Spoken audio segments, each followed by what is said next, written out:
हाँ जी, सभी को नमस्कार। चलें? चलिए। तो केवल एक ही लाइन पे बात कर रहे हैं और उससे इतने सारे निष्कर्ष सामने आ रहे हैं।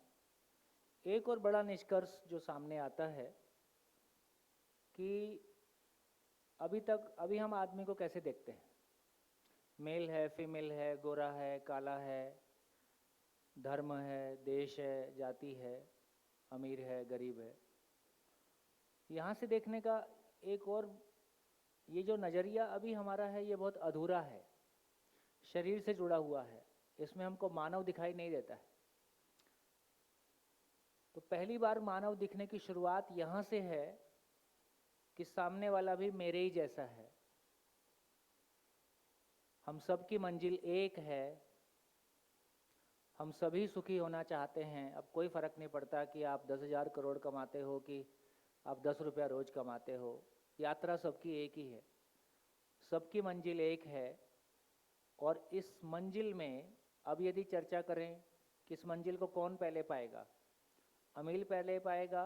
स्टेट ऑफ माइंड की जब हम बात कर रहे हैं, स्टेबल स्टेट ऑफ माइंड की बात कर रहे हैं, है ना, सॉल्यूशन के साथ जीने की बात कर रहे हैं, समझ पूर्वक जीने की बात कर रहे हैं, तो इसको अमीर पहले पाएगा कि गरीब पहले पाएगा?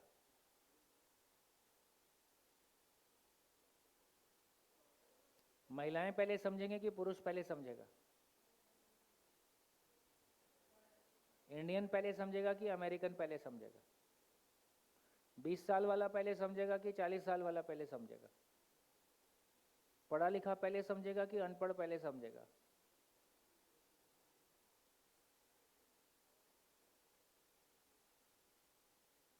जवाब नहीं दिया कोई भी। एक कोई भी पैरामीटर काम ही नहीं कर रहा है। जो ध्यान देगा वो समझेगा। तो इसमें पहली बार स्त्री पुरुष में समानता, है ना, उम्र की बैरियर टूट गए, धर्म और जातियों के बैरियर टूट गए, नेशनैलिटी और तमाम बैरियर टूट गए, पढ़ा लिखा और अनपढ़ का बैरियर भी टूट गया। इसमें हो सकता है पढ़े लिखे को देर में समझ में आए, अनपढ़ का यदि अपना संस्कार पक्ष बढ़िया है, उसका निर्णय लेने की ताकत ठीक ठाक है, उसकी अपनी जर्नी ठीक है, तो वो पहले समझ ले, इसमें कोई आँख वाले को पहले समझ में आएगा कि बिना आँख वाले को?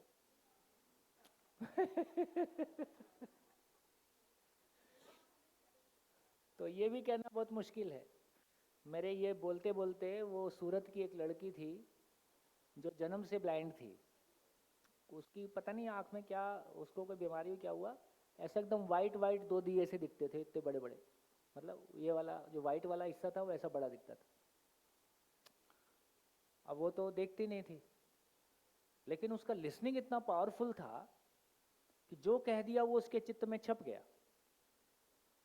और शिविर करने के 2-3 साल तक उसका फ़ोन 6 महीने में एक फ़ोन करीब आता था। तो बताती थी, अब कि उसका हस्बैंड आँखों वाला था, हस्बैंड डिप्रेशन में रहता था, ये वर्किंग भी थी, हस्बैंड को भी संभालती थी। जिसकी आँख नहीं है वो आँख वाले को संभाल रहा है। तो ऐसे भी घटनाएं देखने में आती हैं जहां आदमी को, हमको लगता है कि आँखों का इम्पोर्टेंस और ये समझने की दुनिया में जो इम्पोर्टेंस है वो उसकी उसकी जगह ही अलग है। वो जो आदमी के भीतर ध्यान देने की ताकत है और लगातार ध्यान देते रहने की ताकत है, और जो हमारी पीछे की जर्नी है, सारी कैलकुलेशन ही डिफरेंट है। जो हमारी सांसारिक गुणा भाग है, जो हमारी सांसारिक अभी आदमी को तोलने की, देखने की, समझने के जो मापदंड हैं। आप कुछ कहना चाह रहे थे? हो गया? तो यहाँ से हमारी ये क्लैरिटी बनती है कि पहली बार हमारा आदमी को देखने का एंगल बदलता है। अब कोई फर्क नहीं पड़ता किस धर्म, जाति, मेल फीमेल, बच्चा, बूढ़ा, जवान। अब मेरे को एक समानता दोनों में दिखाई देती है कि मेरे ही जैसा है। ये उम्र भी ये शरीर की उम्र भी हमको कहाँ पता चलती है? ये जो मैं नाम की एंटिटी है उसमें उम्र का कैलकुलेशन नहीं है।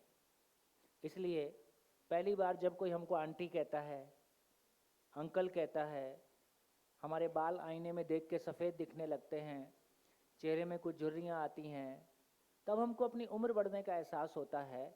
स्वयं में, अपने में हमको उम्र बढ़ने का कोई एहसास नहीं होता है। 20 साल पहले घटी घटनाएं, कल से कल वहाँ से हमारा स्कूल है दिल्ली में, उसके घर जाता हूँ तो उसके बाजू से निकलते ही हैं, तो लगता है बस कल की बात है, इसी लैब में हम एक्सपेरिमेंट करते थे, यहीं सारी उछल कूद करते थे, ऐसा लगता है कल की ही बात, 30 साल पुरानी बातें हो गई। तो इसका अर्थ है ये जो मैं नाम की एंटिटी है, जो सेल्फ नाम की रियलिटी है, उसमें टाइम का कैलकुलेशन नहीं है, टाइम का कैलकुलेशन शरीर के साथ है। तो एक बार जितना जितना हमारा ध्यान इस बात पे चला जाता है ना, कि मैं शरीर नहीं हूँ, मैं शरीर के बियॉन्ड कोई रियलिटी हूँ, और उसको जितना जितना हमारा समझ में आता है उतना ये शरीर के बैरियर टूट जाते हैं, ये तमाम दिखने दिखाने के प्रभाव अपने आप में ढीले पड़ते हैं, और पहली बार मैं अपने मानव होने को एहसास कर पाता हूँ। दूसरे जितना मैं अपने मानव होने को फील कर पाता हूँ, उतना ही मैं दूसरे के मानव होने को फील कर सकता हूँ। तो अभी मेरे को कहने में कोई संकोच नहीं है, आप अपने बच्चों को नहीं समझते हैं, आपके बच्चे आपको नहीं समझते हैं, आप अपनी पत्नी को नहीं पहचानते हैं, आपकी पत्नी आपको नहीं पहचानती है।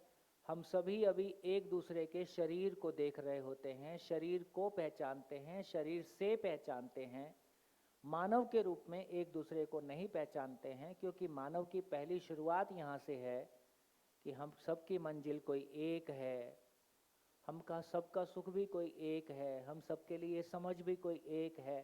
फिर धीरे से समझ में आता है कि ये मानव धर्म भी कोई एक है, फिर मानव जाति भी कोई एक है, फिर मानव लक्ष्य भी कोई एक है। ये पूरी दुनिया ही अलग है, उसका धरातल ही अलग है।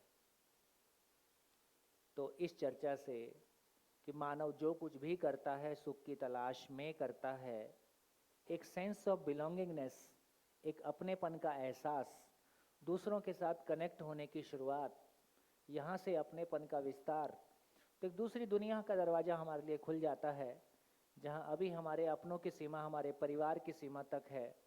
फिर एक बड़े कैनवस में जबकि सच्चाई कैसी है ना, मैं किसी को अपना मानता हूँ, मैं किसी को अपना मानता हूँ, उसको याद करता हूँ तो कैसा लगता है, उसके साथ जीता हूँ तो कैसा लगता है। किसी एक को अपना मानता हूँ और कोई मोमेंट में ये सारी दुनिया ही अपने जैसी लगने लगे तो कैसा होगा, मेरा सुख का विस्तार कैसा होगा। तो जहाँ तक मेरे अपनेपन का विस्तार है वहाँ तक मेरे सुख का विस्तार है, जहाँ से परायापन शुरू होता है वहाँ से मेरा दुख शुरू होता है। और हमारा परायापन तो हमारे से ही शुरू होता है, मैं ही खुद के लिए अजनबी हूँ, मैं ही खुद के लिए अजनबी हूँ, तो मेरा परायापन मुझसे ही शुरू होता है, इसलिए मेरा दुख भी मुझसे ही शुरू होता है। इसलिए हमने अपनों से दुख पाया कि परायों से पाया, अपनों से पाया कि अपने आप से ज़्यादा पाया, अपने आप से ज़्यादा पाया। और जिसकी अपने से बात हो जाती है उसकी अपनों से बात हो जाती है। यदि अपनों से बात नहीं हो रही है तो कहीं ना कहीं अपने से बात नहीं हो पा रही है। तो दूसरों से गिला शिकवा शिकायत दूर करने के लिए कोई ज़्यादा मेहनत करने की आवश्यकता नहीं है, ज़्यादा गिला शिकवा शिकायत अपने आप से ही है। वो जो अपने आप से गिला शिकवा शिकायत है इसको पहले दूर किया जाए, है ना, उसकी पूरी एक प्रक्रिया है, उसका पूरा एक रास्ता है। तो इतनी चर्चा में कितने सारे मुद्दे आ गए, केवल एक लाइन कही है अभी, सभी मानव की मूल चाहत एक है और वो सुख की निरंतरता है। यदि इतनी बात हमको पचती है तो पिछले 2.5 घंटे से, पिछला सेशन इसी में चला गया, तो लगभग लगभग पिछले 2 घंटे से हम एक लाइन पे बात कर रहे हैं। बढ़िया। तब सवाल ये खड़ा होता है कि सुख है क्या। सुख की महिमा तो पता चली, सुख है क्या। तो सुख क्या है, जैसा अभी हम जी रहे हैं उसमें सुख की परिभाषा सबके लिए अलग अलग होगा कि एक होगा, अलग अलग होगा। एक का सुख दूसरे के लिए दुख है, और किसी का सुख किसी के लिए दुख है, किसी का दुख किसी के लिए सुख है।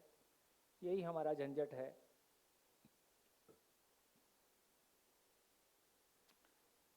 तो क्या सुख की परिभाषा सबके लिए एक हो सकती है? नहीं हो सकती है। एक है, आप असहमत होने का प्रयास करें, देखें कुछ निकाल के लाते हैं क्या। तो सुख के लिए बोल रहे हैं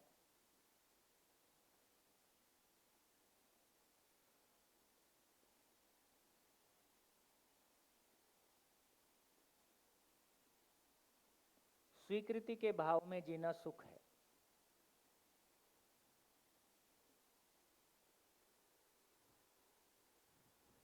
देखिए इसको क्रॉस कर पाते हैं क्या? दुनिया के सभी लोग, अपराधी से अपराधी और ज्ञानी से ज्ञानी, दुनिया के सभी लोगों के लिए सुखी होने का नियम, सुखी होने का परिभाषा एक ही है, स्वीकृति के भाव में जीना सुख है। इसका मतलब हुआ कि स्वीकृति बराबर सुख और अस्वीकृति बराबर दुख। जिस क्षण स्वीकृति उस क्षण सुख, जिस क्षण अस्वीकृति उस क्षण दुख। जितनी लंबी स्वीकृति उतना लंबा सुख, और जितनी गहरी स्वीकृति उतना गहरा। इसको जांच के देखें, ऐसा है नहीं है। हम सुख को समझना चाह रहे हैं तो उसके रूट को, सुख रूट है कि फ्रूट है? सुख रूट है कि फ्रूट है? सुख फल है, फ्रूट है, तो उसके रूट को पकड़ने गए तो पता चला कि वो स्वीकृति से आ रही है। हमारी स्वीकृतियों से हमारा सुख दुख नियंत्रित होता है। तो इसको जांच के देखें, ऐसा है नहीं है। जिस क्षण स्वीकृति उस क्षण सुख, जिस क्षण अस्वीकृति उस क्षण दुख। ऐसा है नहीं है। असहमत होने का प्रयास करें समझने की जिम्मेदारी के साथ।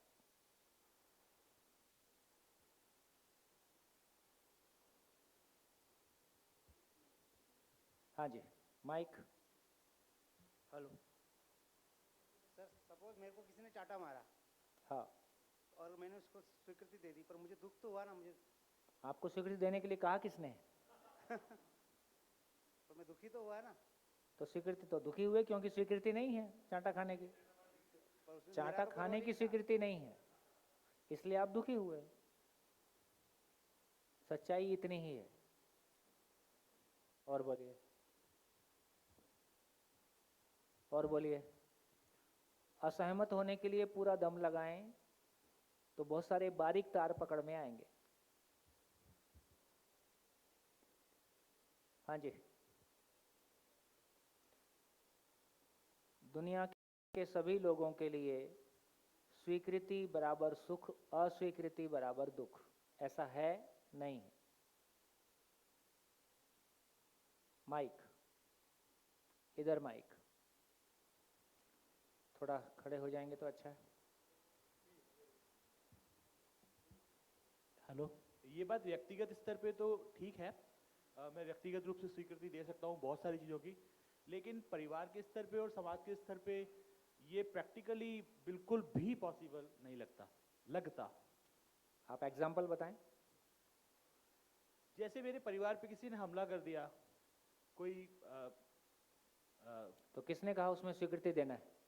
तो आपने कहा स्वीकृति बस अरे नियम काम कर रहा है। आपके परिवार पे कोई हमला करे, इसके लिए आपकी स्वीकृति नहीं है, इसका नाम दुख है। नहीं, स्वीकृति के भाव में जीना सुख है, तो स्वीकृति के तो भाव वहां में जीना स्वीकृति और नहीं क्या है? हो पा रही है, इसका नाम दुख है। तो स्वीकृति कैसे हो सकती है? कोई मेरे उसको परिवार पे चर्चा हमला करे। उसको चर्चा स्टेप 2 में करेंगे, अभी पहले स्टेप 1 पे चल रहे हैं। हाँ, तो स्टेप 1 स्वीकृति के भाव में जीना सुख है नहीं। तो स्वीकृति नहीं हो रही है, इसका नाम दुख है। हाँ, ये बस यहाँ इतनी तक- बात कह रहे हैं। लेकिन क्या ये पॉसिबल है, संभव है? उसको बाद में देखते हैं, पहले नियम काम कर रहा है कि नहीं उसको देखते ठीक हैं। है, ठीक है। नियम काम कर रहा है कि नहीं पहले उसको देखते हैं। दुनिया के सभी लोग, अपराधी से अपराधी और ज्ञानी से ज्ञानी, सबके लिए ये नियम आज और अभी काम करता है, हमेशा काम करता है। ऐसा है कि नहीं है? इसके विरोध में कोई एग्जाम्पल हो तो लाए।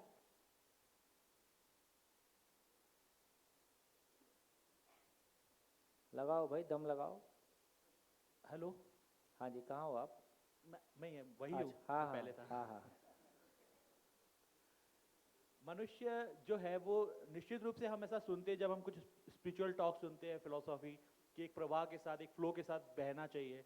लेकिन मुझे लगता है कि मनुष्य होने के मायने हैं कि उसका अपना भी एक स्टैंड होता है, उसके अपने भी एक सेल्फ होता है। वो हर चीज़ फ्लो के साथ या हर चीज़ स्वीकार के साथ, फिलोसोफर भले कुछ भी कहते रहे, लेकिन ये पॉसिबल नहीं लगता। फिर वो दीन दुनिया छोड़ के और जाने वाली बात होती है सांसारिकता में। मैं तो केवल इतना कह रहा हूँ कि जिस क्षण स्वीकृति है उसका नाम सुख है, जिस क्षण अस्वीकृति है उसका नाम दुख है। ऐसा है लेकिन नहीं, प्रतिक्षण स्वीकृति नहीं हो सकती। उसको बाद में देख। ठीक है, पहले इसको देखें कि ऐसा है कि नहीं है, प्रति क्षण को बाद में ऐसा निपटाएं। है। इसके विरोध में कोई एग्जाम्पल हो तो लेके आए। हाँ जी, बोलिए बोलिए। आपको एक दिन में ये फील आ गया है कि शिविर कैसे चलता है? हाँ जी, और कोई? आप तो बोल रहे थे अलग अलग होता है, परिभाषा एक कैसे हो सकती है? परिभाषा एक हो गई।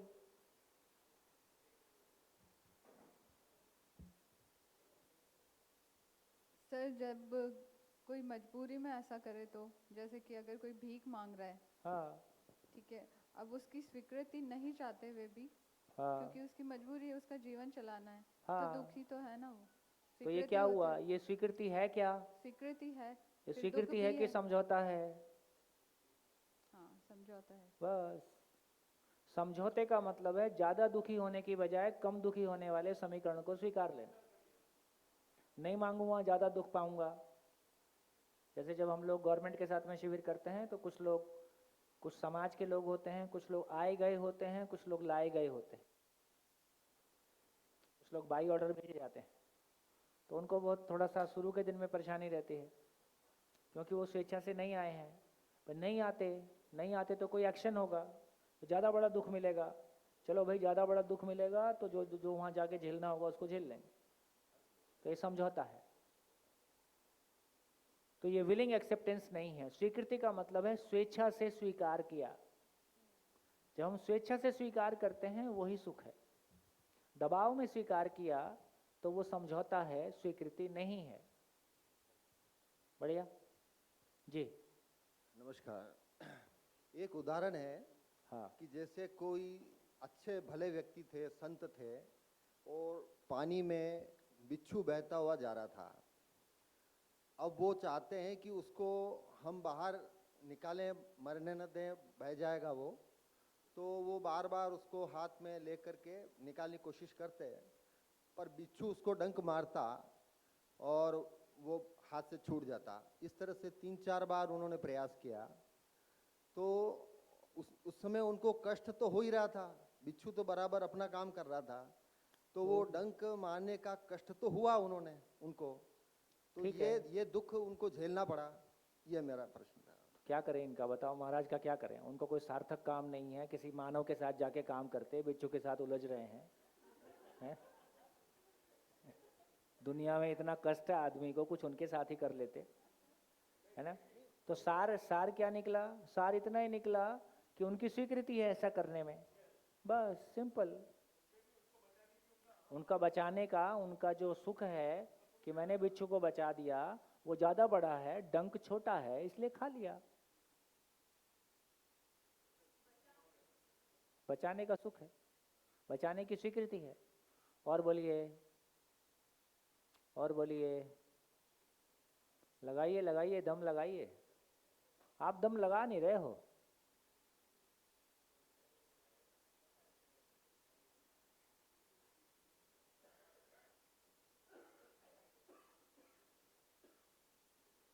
कुछ बोल रहे हैं कि हाथ खड़े कर दिए?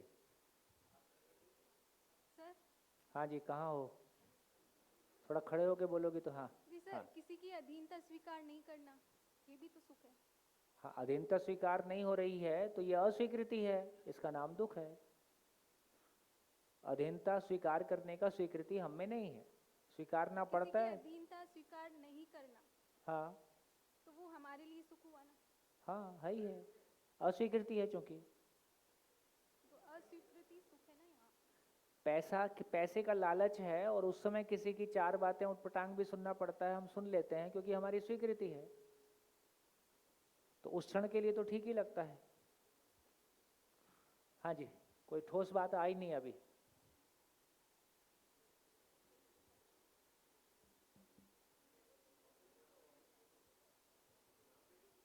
हाँ, चलूं कि रुकूं?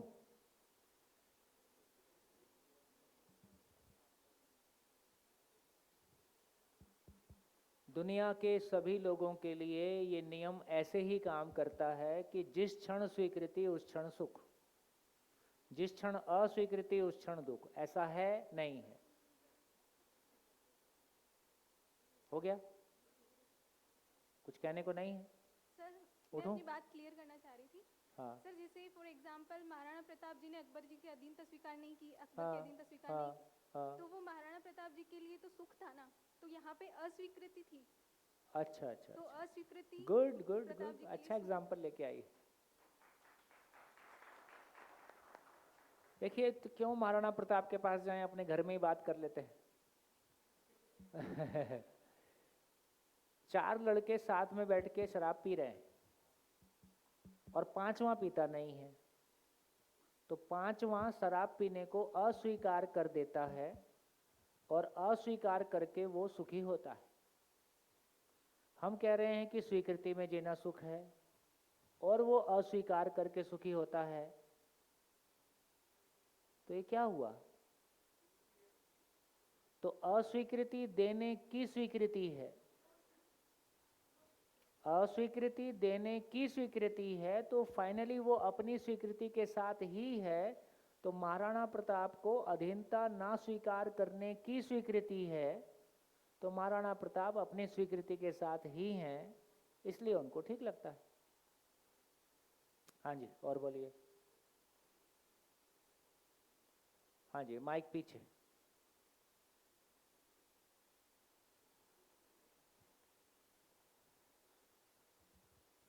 सर कितने लोग एक बार तो कुछ कर लेते, जैसे कि किसी को डांटना हो या गुस्से में आकर किसी को कुछ बोल दिया, लेकिन कुछ देर बाद रिग्रेट होता है। हाँ, तो एक बार तो वो स्वीकृति दे दी, बट फिर लगा कि स्वीकृति नहीं देनी चाहिए थी। जिस क्षण स्वीकृति थी उस दिन जो करना है कर दिया, उसके बाद अस्वीकृति हो गई, ऐसा मेरे को नहीं करना था, तो दुख हो गए, इतना ही है। सर हेलो, कई बार ऐसा होता है कि सर न्यायालय में माननीय न्यायाधीश किसी को फांसी की सजा देते हैं, लेकिन फिर भी उनका मन ये कहता है कि किसी व्यक्ति की जो जीवन है वो मुझे नहीं छीनना चाहिए। उनका पद तो उन्हें ये करने के लिए मजबूर करता है, न्याय करने के लिए, लेकिन उनका मन स्वीकृति और अस्वीकृति के बीच में फंस जाता है। क्योंकि हमारा जो न्यायालय है उसको न्याय समझ में नहीं आया। तो न्यायालय को न्याय समझ में नहीं आया तो वहाँ फैसला किया जाता है, तो जो उसने गलती की है उसके आधार पे किसी धारा के तहत जो फैसला देना है वो दे दिया।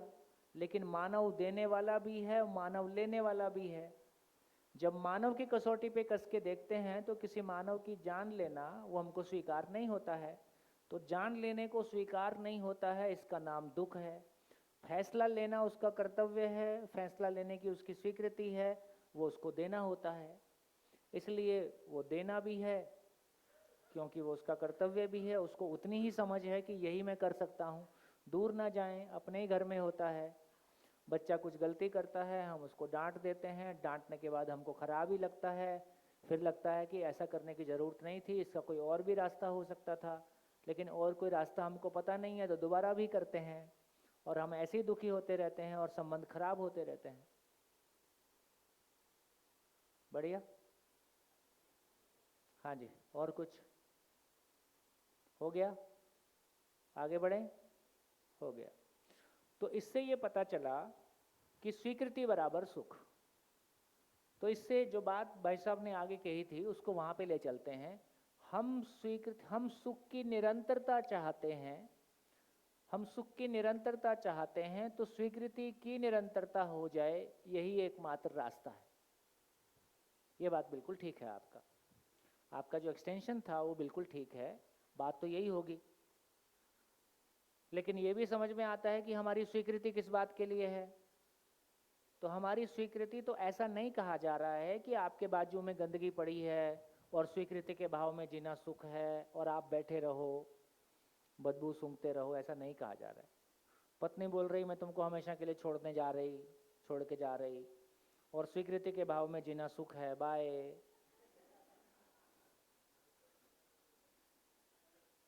और बच्चा कह रहा है अब मैं घर में ही लाके बाटली खोलूंगा, तो स्वीकृति के भाव में जीना सुख है, खोल ले। ऐसा नहीं कहा जा रहा है। यही मतलब निकालेंगे और क्या करूं? तो इसका ये मतलब नहीं है। तो स्वीकृति किसके लिए? स्वीकृति स्वस्थ शरीर के लिए है कि बीमार शरीर के लिए? स्वस्थ शरीर के लिए। स्वीकृति स्वस्थ मानसिकता के लिए है कि बीमार मानसिकता के लिए? स्वस्थ मानसिकता के लिए। स्वीकृति स्वस्थ परिवार के लिए है, शिकायत मुक्त हो, अभाव मुक्त हो, इसके लिए है कि शिकायत भरे परिवार के लिए है? शिकायत मुक्त परिवार के लिए है, अभाव मुक्त परिवार के लिए है। स्वीकृति समाज भय मुक्त समाज के लिए है कि भययुक्त समाज के लिए है? भय मुक्त समाज के लिए है। स्वीकृति प्रकृति में संतुलन के अर्थ में है कि ग्लोबल वार्मिंग के लिए है? तो क्या समझ में आया? स्वीकृति किसके लिए है? स्वीकृति किसके लिए है? तो स्वीकृति व्यवस्था के लिए है। व्यवस्था के लिए स्वीकृति है, इसलिए स्वीकृति बराबर सुख। सुख क्या है? व्यवस्था को समझना सुख है, व्यवस्था में जीना सुख है, दूसरे को समझने के लिए सहयोगी हो जाने का नाम सुख है, इसी का नाम समाधान है। इसलिए डेरिवेशन निकला कि समाधान बराबर सुख और समस्या बराबर दुख।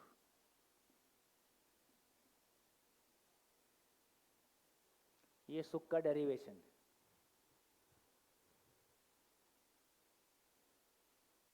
तो सुख क्या है? सुख क्या है? व्यवस्था को समझना। अब व्यवस्था को समझेंगे कि क्या बोल रहे हैं, है ना? अभी जिसको आप व्यवस्था बोलते हो वो व्यवस्था नहीं है। यहाँ व्यवस्था का मतलब कुछ और है। तो व्यवस्था को समझना अपने आप में सुखदायी काम है। जैसे हार्ट का स्पेशलिस्ट क्या है? वो हार्ट की व्यवस्था को समझता है। गाड़ी का जो मैकेनिक है वो गाड़ी की व्यवस्था को समझता है, इसलिए उसको हैंडल करता है। तो जो जिसको हैंडल कर पाए वो उसकी व्यवस्था को समझता है, इसलिए हैंडल कर पाता है। ठीक हो गया? तो अब सार बात ये निकली कि बेसिकली सुख क्या है? समाधान बराबर सुख है। समाधान बराबर समाधान का मतलब है जिंदगी के हर आयाम में क्यों और कैसे का उत्तर। जिंदगी के हर आयाम में क्यों और कैसे का प्रैक्टिसेबल आंसर, थ्योरी नहीं। मैंने जी के देख लिया है ये ऐसे ही काम करता है, इसका नाम समाधान है। तो स्वस्थ रहने के कई समाधान, अपने में सुखी रहने का समाधान, परिवार के सुखी होने के समाधान, व्यवस्था के, है ना? अभी कैसी स्थिति है हमारी? अभी हम फंसे हैं अपने लोकतंत्र में। ये लोकतंत्र हमारे ऊपर बोझ बन गया है। हम जहां से चले हैं वहां से बहुत दूर निकल के आए हैं। महिला पुरुष सबको वोट देने का अधिकार है, सबके वोट का अधिकार समान है, ये अच्छी बात है। लेकिन अवेयरनेस कहाँ है? मैं अपने वोट किसको दूंगा? और उसमें भी एक एमपी मतलब 20 लाख लोग, एक एमएलए मतलब 5 लाख लोग। क्या ये प्रैक्टिकली पॉसिबल है कि एक आदमी जाके 20 लाख लोगों को मिल पाएगा, उनको समझ पाएगा, उनकी मदद कर पाएगा? 20 लाख लोग एक आदमी के पास आके उसको समझ पाएंगे कि इस आदमी को वोट दें कि नहीं दें? तो सारा दारोमदार किस बात पे है? Media management, money management. जब इलेक्शन जीतने के लिए इतना खर्चा लगेगा तो उसकी वसूली भी होगी। वसूली कौन करेगा? आप ही लोग करो, और क्या? आपके सारे कामों में से एक मुख्य काम होगा वसूली अभियान। जिसकी योग्यता जितनी अच्छी होगी वो उतना आगे बढ़ेगा। नहीं करना तो होता है, क्या करोगे? तो इसका मतलब है कि अब ये समझ में आता है तो किसी राजनीतिक पार्टी या व्यक्ति को दोष देने का मन नहीं करता है। हम कहाँ फंस गए? हमारा जो मैकेनिज्म है, इलेक्शन जीतने की योग्यता एकदम अलग है और एक मंत्री के रूप में उस सीट पे बैठ के डिलीवर करने की योग्यता एकदम अलग है। अभी अवतारी पुरुष कहाँ से लाए? और आपकी तो नौकरी पक्की है, एक बार लग गई तो लग गई, उसकी तो हर 5 साल बाद एग्जाम है। तो उसकी असुरक्षा का आलम कितना बड़ा है, और उसका एग्जाम बहुत भारी है। वो एग्जाम फेस करना सबके हिम्मत की बात नहीं है। तो हम मैकेनिज्म में ट्रैप हो गए, हमारा मैकेनिज्म ही फॉल्टी है, हम यहां फंस गए। तो मैकेनिज्म कैसा हो जहां एक योग्य व्यक्ति का सम्मान हो सके, बिना पैसे के इलेक्शन हो सके, जब तक वो मैकेनिज्म नहीं आएगा तब तक वसूली करना जरूरी है। और जब मैं दूसरे के लिए करता हूं तो अपने लिए करने में क्या बुराई, गाड़ी कहीं और पहुंच गई। तो इस पूरे तंत्र में तो धीरे से ये समझ में आया कि जब हम समाधान की बात कर रहे हैं तो केवल इतनी बात ही नहीं कर रहे हैं कि मेरा मन ठीक रहे और मैं थोड़ा खुश रहूं, इतनी बात नहीं कर रहे हैं। हम ये बात कर रहे हैं कि पूरी एजुकेशन में क्या दिया जाए 20 साल की, उसके बाद किसी शिविर की जरूरत ना पड़े। क्यों चाहिए शिविर? वो 20 साल में क्या किया था? तो 20 साल में क्या दिया जाए कि किसी शिविर की आवश्यकता ना पड़े। पूरी शिक्षा का स्वरूप कैसा हो कि मानव को सही अर्थों में जिंदगी पा जाए। हमारे राजनीति का स्वरूप कैसा हो, हमारे बाजार का स्वरूप कैसा हो, इंटरनेशनल रिलेशनशिप क्या हो, है ना। हर जगह समाधान की, क्योंकि अब हम कोई टापू पे नहीं रह रहे हैं, पूरा ग्लोब एक विलेज है और सब कुछ एक दूसरे को प्रभावित करता है। आज यूक्रेन की वॉर हो रही है तो पेट्रोल का दाम बढ़ेगा, और पेट्रोल का बढ़ेगा तो सब चीज का बढ़ेगा। और तो पता चला इसके चक्कर में कि जो हल्की इकोनॉमी थी, कई इकोनॉमी निपट गई। 2 सांड लड़े, उस बीच में किस किस का नुकसान होगा थोड़ी पता है। मैं तो गाड़ी खड़ी करके सब्जी लेने गया था, बीच में सांड मेरी गाड़ी पे चढ़ गया, अब मैं किसको बताऊं? तो मेरी गाड़ी तो गई ना। तो ऐसा जब हम बात करेंगे तो पता चलता है समाधान कोई बड़ी चीज है, ये हैसियत हमारी हो जाए। और ये 20 साल बहुत बड़ा टाइम है। 20 साल 6 घंटे रोज आराम से हो सकता है। 20 साल की जरूरत नहीं है, इतनी लंबी एजुकेशन की भी जरूरत नहीं है। तो धीरे से हमारी वो क्लैरिटी बनेगी। लेकिन इतनी देर में अब तक हम सुख किसको मानते रहे? अब तक हम सुख किसको मानते रहे हैं? साधन और सुविधा को सुख मानते रहे। इसलिए हमारे सुख के बारे में ज्ञान कैसा है? हमारा सुख के बारे में ज्ञान है, सुख दुख साथ साथ है। कितने लोगों ने सुना? दुख के बिना सुख का पता नहीं चलता, कितने लोगों ने सुना? सुखी सुख हो गया तो बोर हो जाएंगे, कितने लोगों ने सुना? जितना हंसोगे उतना रोओगे, कितने लोगों ने सुना? संतुष्ट हो गए तो विकास रुक जाएगा, कितने लोगों ने सुना? इसके बावजूद भी हंस लेते हो, क्या बुरा है? पूरा सॉफ्टवेयर ही पायरेटेड इन्फेक्टेड है। एक तरफ हम सुख की निरंतरता चाहते हैं, वो कहता है सुख दुख साथ साथ है ना। हम जीवन को उत्सव देखना चाहते हैं, वो कहता है संघर्ष है। बोले दुख के बिना सुख का पता नहीं चलता है, तो बीवी से जाके आज बोलना, देखो बहुत दिन हो गए विश्वास से जीते हुए, कुछ दिन धोखा दो, क्योंकि धोखे के बिना मेरे को विश्वास का पता नहीं चल रहा है।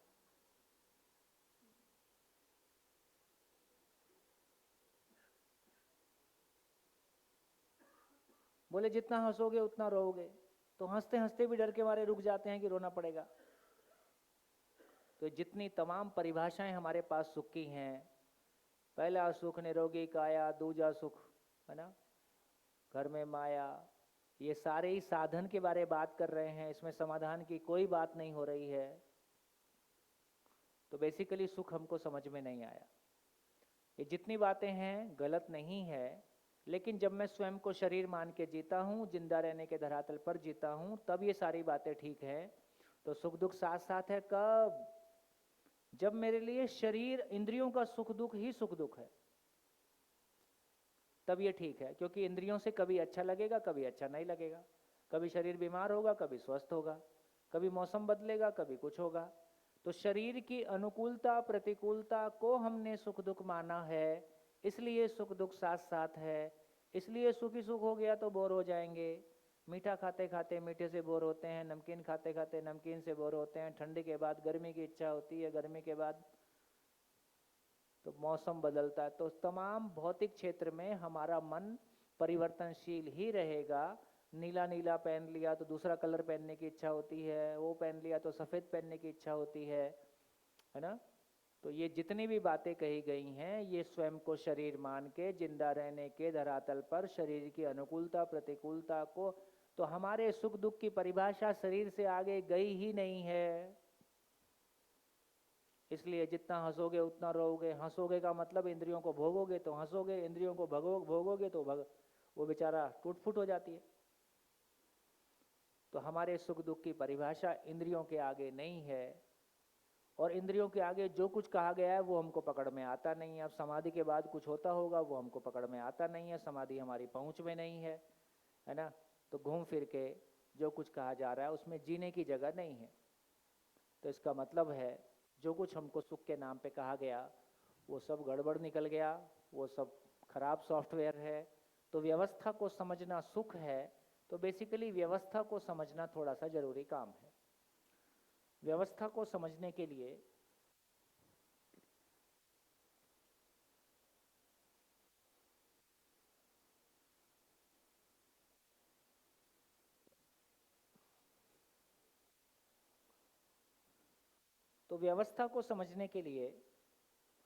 मानव के पास तो कहीं अभी मानव व्यवस्थित है कि अव्यवस्थित है? कितने प्रतिशत लोग सामान से सम्मान की तलाश में हैं, सुविधा से सुख की तलाश में हैं? 99। तो 99% लोग व्यवस्थित हैं कि अव्यवस्थित हैं? बस गई भैंस पानी में। कब निकलेगी?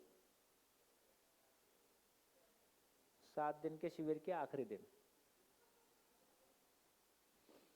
और क्या? तो इसका मतलब ये हुआ कि अभी आदमी व्यवस्थित नहीं है। कोई फर्क नहीं पड़ता उसने पीएचडी कर ली, कोई फर्क नहीं पड़ता वो आईएएस हो गया, कोई फर्क नहीं पड़ता वो मंत्री हो गया, बाकी की चर्चा करने की कोई फर्क नहीं पड़ता, 10,000 करोड़ आ गया। मानसिक जो सॉफ्टवेयर है वो इतना ही है कि सामान से सम्मान की तलाश है, सुविधा से सुख की तलाश है, और इसमें जिंदगी नहीं है। तो यहां से ये पता चला कि इसका मतलब ये हुआ कि मानव के पास जाके व्यवस्था को समझें। अब मानव के पास, मानव व्यवस्थित नहीं है तो परिवार व्यवस्थित है कि अव्यवस्थित है? हमने अपनों से दुख पाया कि परायों से पाया? तो परिवार अव्यवस्थित है। जब परिवार ही अव्यवस्थित है, समाज की क्या चर्चा करें और देश की क्या चर्चा करें? अब सब हो गया काम। तो समाधान का मतलब है व्यवस्था को समझना, और मानव पूरा ही अव्यवस्थित है, उसके पास किसी व्यवस्था का दर्शन नहीं हो सकता। चलो नेचर के पास। तो नेचर की तरफ चलते हैं और नेचर में जाके व्यवस्था को समझने की कोशिश करते हैं। देखो पूरी धरती को देखें, पूरी धरती को देखें तो धरती पे 4 अवस्थाएं हैं। 4 अवस्थाओं में से एक जिसको हम बोलते हैं पदार्थ अवस्था, दूसरा बोलते हैं प्राण अवस्था, तीसरा जीव अवस्था पशु पक्षी, चौथा ज्ञान अवस्था जिसको हम मानव के रूप में पहचानते हैं। यदि पदार्थ और प्राण अवस्था को देखें तो जैसी मिट्टी होती है उस पे वैसे ही पौधे उगते हैं, और वो पौधे मरने के बाद मिट्टी की उपजाऊ शक्ति को बढ़ाते हैं। लिखने के चक्कर में ना पड़ो, YouTube में सब पढ़ा है तो परेशान मत हो। कोई निष्कर्ष आए वो लिख लो। कंटेंट को एक दिन में क्या लिखोगे, है ना? फिर भी आपकी इच्छा तो लिख ही सकते, लेकिन समय थोड़ा कम है इसलिए बोल रहा हूँ, मैं थोड़ा तेज चल पाऊंगा। जैसी मिट्टी होती है, जैसी मिट्टी की ताकत होती है, वैसे पौधे उस पर अपने आप ही पैदा होते हैं। मिट्टी पूरी ताकत पौधे को उपलब्ध करा देती है कि उपलब्ध कराने से मना कर देती है? पूरी ताकत पौधे को उपलब्ध करा देती है, और पौधा वापस उसको क्या करता है? पत्ती के रूप में मरने के बाद, है ना, पौधा सड़ के वापस उसी मिट्टी में मिल जाता है, और उस मिट्टी की उपजाऊ शक्ति और बढ़ जाती है। यदि नेचर में देखें तो क्या दिखाई देता है? जियो और जीने दो, या जीने देना ही जीना है? मिट्टी पौधे के जीने के लिए अपनी पूरी ताकत उपलब्ध कराती है, उसके फलस्वरूप मिट्टी की उपजाऊ शक्ति बढ़ जाती है और मिट्टी का जीना हो जाता है। इसका मतलब नेचर में क्या है? जियो और जीने दो कि जीने दो और जियो? जीने देना ही जीना है, बाकी खाना पीना है। तो मूल में ये कहने की कोशिश कर रहे हैं कि नेचर में जो नियम है वो ये है कि एक अवस्था दूसरी अवस्था के लिए अपनी पूरी ताकत उपलब्ध कराती है, और ये जितना भी फल फूल देता है उसको मानव खाता, पशु खाता है, उसको मानव यूज करता है, पशु वापस अपना मल मूत्र देता है, जिससे कि है ना मिट्टी भी उपजाऊ होती है, वनस्पति संसार भी बेहतर होता है, और मानव के जिंदा रहने के लिए जो कुछ भी पदार्थ से आवश्यकता है, जो कुछ भी पेड़ पौधे से आवश्यकता है, सभी कुछ उपलब्ध है।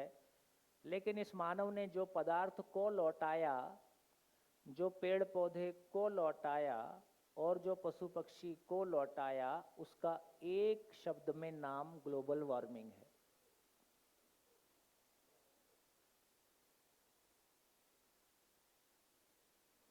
बढ़िया।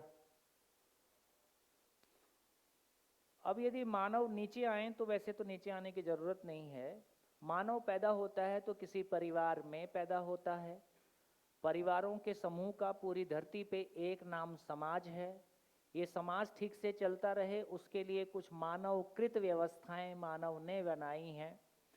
मानवकृत व्यवस्थाएं जिसमें हम एजुकेशन सिस्टम की बात करते हैं, हम हेल्थ की बात करते हैं, हम न्यायालय जस्टिस की बात करते हैं, और हम बाजार की बात करते हैं, और क्या बात करते हैं? ये सब मानव की बनाई हुई ना। हम धर्म की बात करते हैं, है ना। ये जितनी भी व्यवस्थाएं हैं ये मानवकृत व्यवस्थाएं हैं। तो व्यवस्था में दो पार्ट है, एक प्राकृतिक व्यवस्था है, एक मानवकृत व्यवस्था है। यदि नीचे वाले सर्किल में, ऊपर वाले सर्किल में कितने क्वेश्चन मार्क? 3 question mark.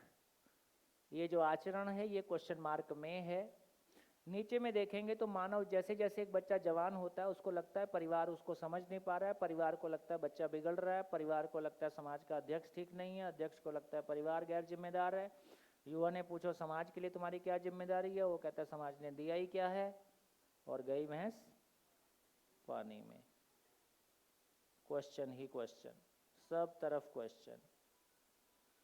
और ये जितनी तमाम व्यवस्थाएं हमने बनाई है, चाहे वो पॉलिटिकल सिस्टम है, चाहे वो बाजार है, चाहे वो धर्म है, चाहे वो शिक्षा है, चाहे वो न्याय है और पुलिस है, इन तमाम ढांचों के प्रति आम आदमी का विश्वास पूरे विश्व में बढ़ता हुआ दिखाई देता है कि घटता हुआ दिखाई देता है? घटता हुआ दिखाई देता है, और तेजी से घटता हुआ दिखाई देता है। देखो पुरानी फिल्मों में आपको याद है वो डॉक्टर भगवान का रूप था, और भाई साहब कितना ही बड़ा आदमी हो उसका सूटकेस, उसका डब्बा उठा के चलता था, है ना। ये हमने अपने हाथ से आंखों से देखा भी है और फिल्मों में भी देखा है। अभी लगभग यूपी में, नॉर्थ इंडिया में, एनसीआर में, दिल्ली रीजन में कोई ना कोई दिन ऐसा हो जाता है जहां पेशेंट डॉक्टर के साथ मारपीट कर रहा होता है। उसको लगता है कि गलत इलाज की वजह से पेशेंट की डेथ हो गई है, या गलत उसको प्रिस्क्रिप्शन दिया गया है, या उससे गलत पैसा लिया गया है। डॉक्टर और पेशेंट, अभी डॉक्टर ने सिक्योरिटी की मांग की है, डॉक्टर्स ने सिक्योरिटी की मांग की है गवर्नमेंट से कि हमको सिक्योरिटी की जरूरत है। अब डॉक्टर को सिक्योरिटी की जरूरत है तो बाकी का क्या होगा? तो हमारा आचरण इस लेवल तक गिरा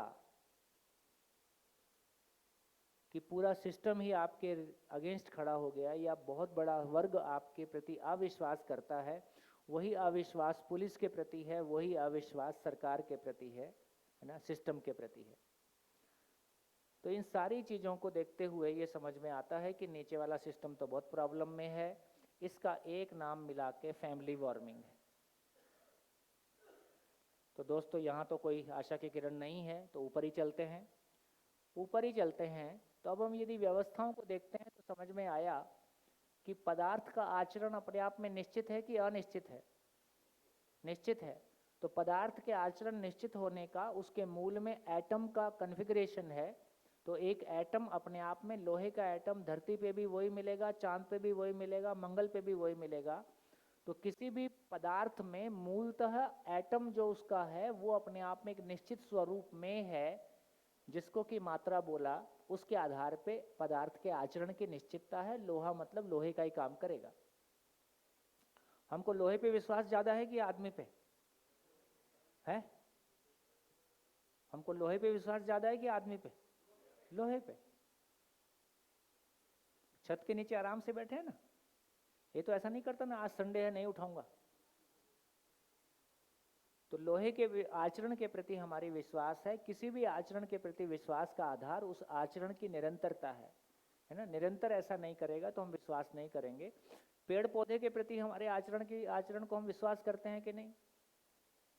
आम होगा तो आम ही होगा, नीम होगा। तो बेसिकली पेड़ पौधे के आचरण का मतलब है बीज विधि से उसके आचरण की निरंतरता है, और पशु के आचरण की निरंतरता वंश विधि से है। और मानव के आचरण की निरंतरता तो नहीं दिखाई दी, पर मानव में एक चीज दिखाई देती है, वो जैसा मानता है वैसा जीता है। इसमें कोई चेंज नहीं है। हर मानव जैसा मानता है वैसा जीता है। इसका मतलब आशा की एक ही किरण है, यदि उसका मानना अस्तित्व सहज हो जाए, यदि उसका मानना प्रकृति के नियम के अनुरूप हो जाए, तो उसका जीना प्रकृति के अनुरूप हो जाए, आचरण की निश्चितता आ जाए। केवल ये आशा की किरण है। इसका मतलब ये हुआ कि मानव संस्कार विधि से नियंत्रित होता है। मानव संस्कार विधि से नियंत्रित होता है। इतनी चर्चा में हमने ये पाया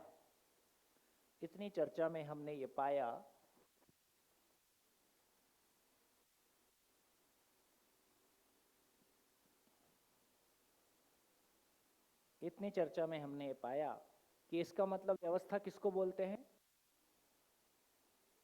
व्यवस्था का मतलब क्या हुआ? तो व्यवस्था का मतलब हुआ, सबसे पहले समझ में आया कि जीने दो और जियो, जीने दो और जियो। सही अर्थों में देखा जाए तो जीने देना ही जीना है।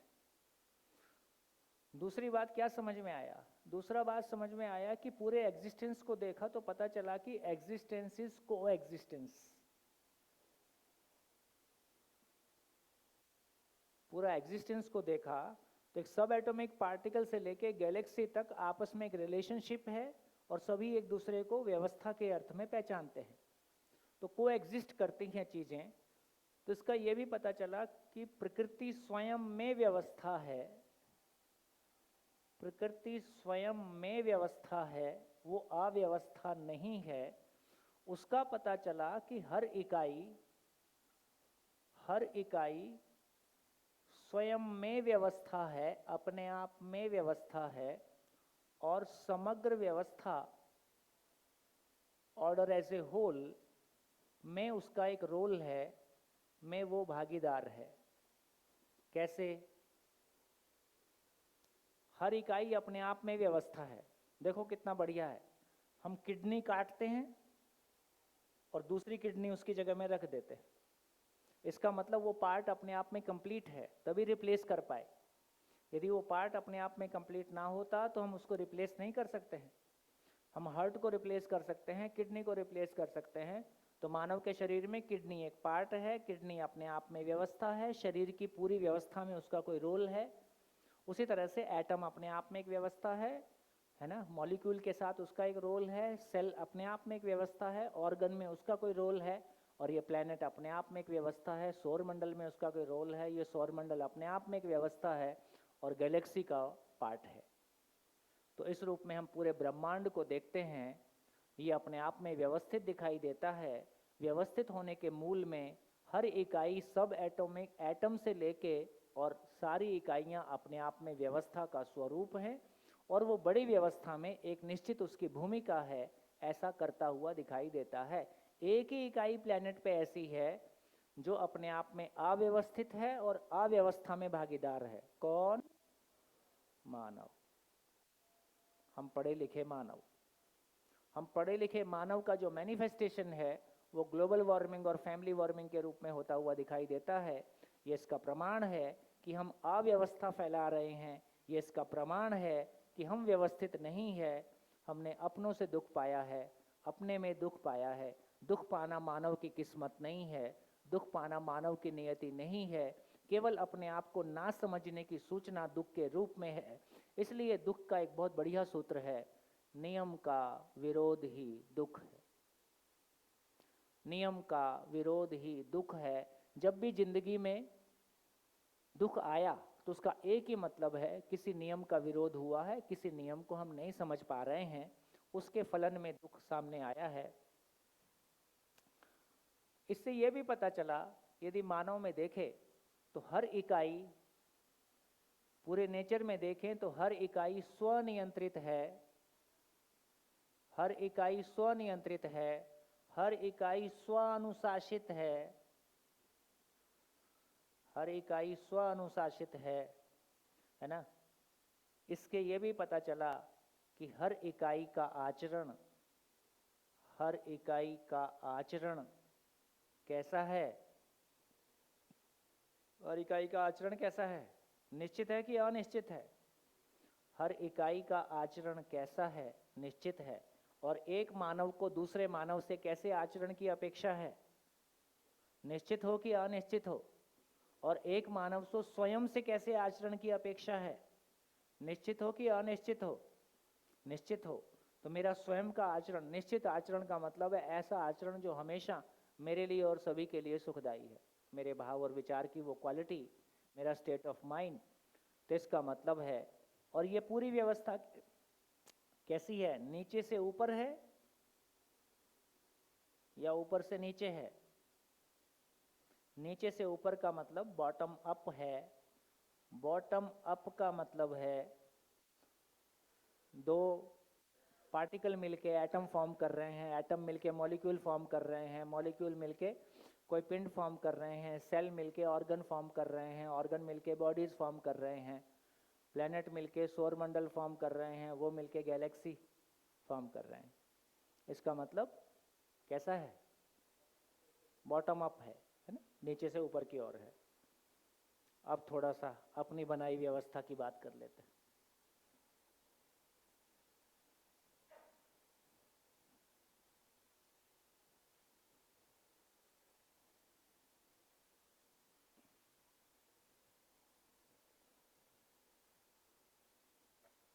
देखो, शॉर्ट में थोड़ा फास्ट करता हूं, आप लिखना लिखना मत, मैं फटाफट करूंगा। यदि मानव को देखें तो उसको मानव इसलिए बोलते हैं कि वो मन से संचालित है। मन से संचालित है इसलिए हमारा नाम मानव है। और मानव को व्यक्ति इसलिए बोलते हैं कि संपूर्ण को समझकर व्यक्त करने में समर्थ इकाई है, इसलिए इसका नाम व्यक्ति भी है। यदि शाब्दिक परिभाषा से जाएंगे तो अभी हम मानव हैं, हमारा व्यक्ति होना शेष है। संपूर्ण को समझकर व्यक्त करने में समर्थ इकाई का नाम व्यक्ति है। व्यक्ति व्यक्त होने के अर्थ में है। तो अभी तो हम संपूर्ण को समझकर व्यक्त नहीं करते हैं, है ना। जो व्यक्त करते हैं उससे आपस में मनमुटाव हो जाता है और हम दुख पा रहे, दुख दे रहे। तो इससे समझ में आया कि अभी हमको मानव की संज्ञा तो ठीक लगता है, व्यक्ति की संज्ञा अभी अधूरी है। मानव की एक क्वालिटी है कि वो जैसा मानता है, जैसा उसमें मानना होता है, वैसा उसमें जीना होता है। ये मानव की क्वालिटी है। जैसा मानता है वैसा दूसरे को मनाता भी है। जैसा मानना होता है उसको वो श्रेष्ठ मानता है, दूसरा भी स्वीकारे, दूसरा उसको स्वीकार करे, यहां से नियंत्रण शुरू होता है। मानव मानव के बीच में नियंत्रण कहां से शुरू हो रहा है? एक बाप मानता है कि सुबह 4 बजे उठना ठीक है, तो वो पूरी ताकत लगा देता है, मारपीट भी कर सकता है, डांट भी कर सकता है, बुरा भला भी कह सकता है। और ये सब क्यों कर रहा है? बच्चे को दुख देने के लिए कर रहा है कि उसके भविष्य के लिए कर रहा है? उसके भविष्य के लिए करता है, लेकिन वो ऐसा सोच के गलती भी करता है। तो जब हम बिना जाने, तो मानना 2 प्रकार से होता है। मानना 2 प्रकार से होता है। एक मानना बिना जाने होता है। बिना जाने जब मानना होता है तो 3 प्रकार से होता है। बिना जाने मानना, बिना जाने मानना और दूसरे को मनाना, इसी का नाम पर नियंत्रण है।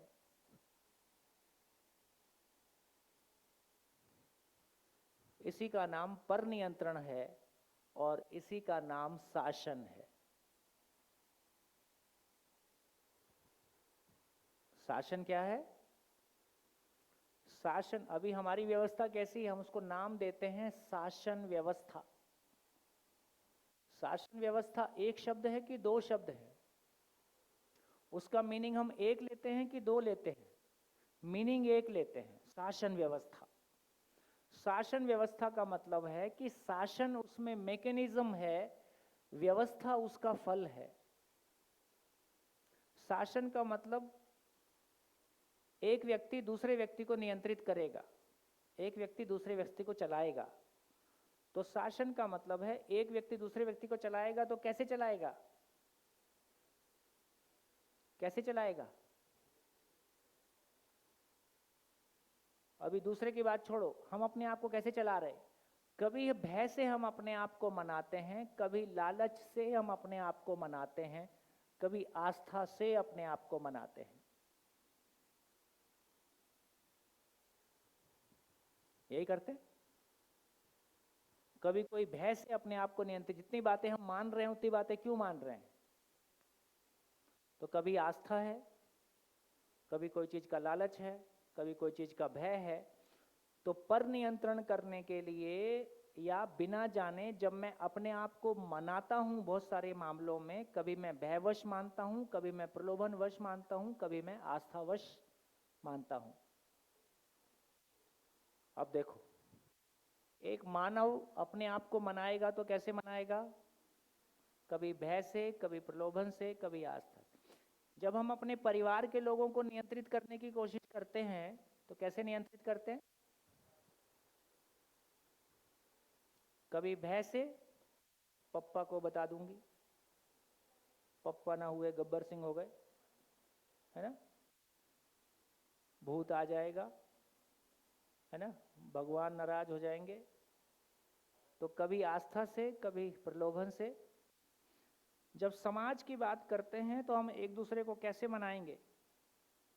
तो नेचुरल है यही तीन टूल हमारे पास रहेंगे। जब हम धर्म की बात करते हैं तो उसमें मूल टूल हमारे पास क्या है? आस्था। तो आस्था के प्रभाव से आस्था पूरी हो जाए उसके लिए कोई लालच, आस्था पूरी नहीं होगी उसके लिए भय।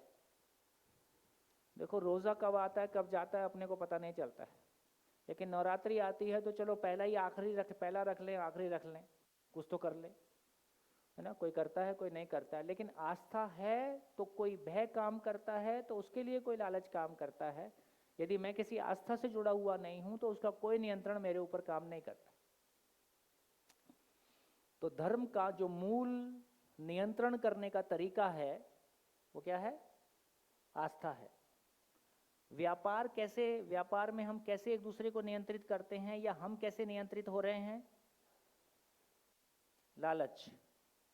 ये लालच पूरा हो जाए इसके लिए आस्था, लालच पूरा नहीं होगा इसका भय। इसलिए व्यापारी वर्ग सबसे अधिक आस्थावान पाया जाता है, किसान तुलनात्मक कम आस्थावान पाया जाता है, क्योंकि किसान के पास खोने के लिए कुछ नहीं है। व्यापारी के पास रिस्क फैक्टर बहुत ज़्यादा है, खोने के लिए बहुत कुछ है। उसके लिए जो इंश्योरेंस कवर है उसका नाम आस्था है। नहीं, ठीक नहीं लग रहा?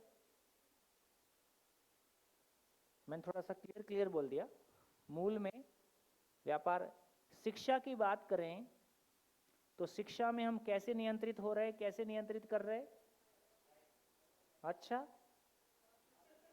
देख, भय से माँ बाप नियंत्रित करते हैं बच्चों को, लेकिन माँ बाप क्या चीज से नियंत्रित हैं और आप क्यों नियंत्रित हो जाते हो? पढ़ लो, 2 रोटी के लायक हो जाओगे, नहीं तो घास छिलोगे। ठीक, तो बेसिकली क्या? लालच।